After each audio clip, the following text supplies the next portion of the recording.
കാരണം എല്ലാം ഇതല്ലേ. എടുത്ത് അതെന്റെ ഗെയിം അതിലേക്ക് നമ്മൾ വരുന്നതേ ഉള്ളൂ. അങ്ങനെ സ്ട്രാറ്റജി, മലയാള തനിമയുള്ള സ്ട്രാറ്റജി.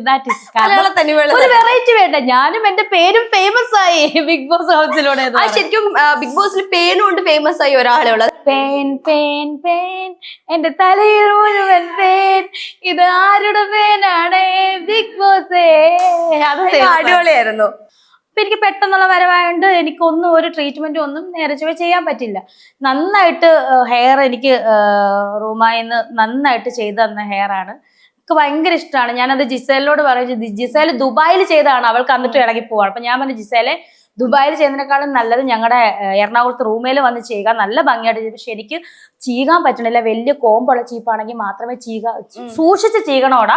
അല്ലെങ്കിൽ അപ്പം ഞാൻ ഇവിടെ കുഞ്ഞു ചീപ്പായിട്ട് ഇങ്ങാനും പോയാലോ എന്ന് ഓർത്ത് ഞാൻ ചീകുന്നില്ലായിരുന്നു. അപ്പൊ ഇതിനകത്ത് അവിടെ ചെന്നപ്പം ഷാമ്പു ഇടാതെ താരനും ചെറിയ ചെറിയ ചൊറിച്ചിലും കാര്യങ്ങളും വന്നിട്ടുള്ളൂ. ഞാൻ ഇങ്ങനെ നമ്മൾ നേരത്തെ തൊട്ട ഇങ്ങനെ ഒരു നമ്മൾ സാധാരണ മലയാളി വീട്ടമ്മയാണ്, മലയാളി സാധാരണ ചെയ്യുന്ന പോലെ ഞങ്ങൾ ഇങ്ങനെ കണ്ണാടി കണ്ട ഞാൻ ഇങ്ങനെ കാണിക്കും നമ്മള്. അപ്പം ആ ഒരു ഇതിലാണ് ഞാനായിട്ട് നിന്നതാണ്. ഞാൻ മുഖംമൂടി ധരിച്ചില്ല, എനിക്ക് കുറേയായിട്ട് ധരിച്ചു.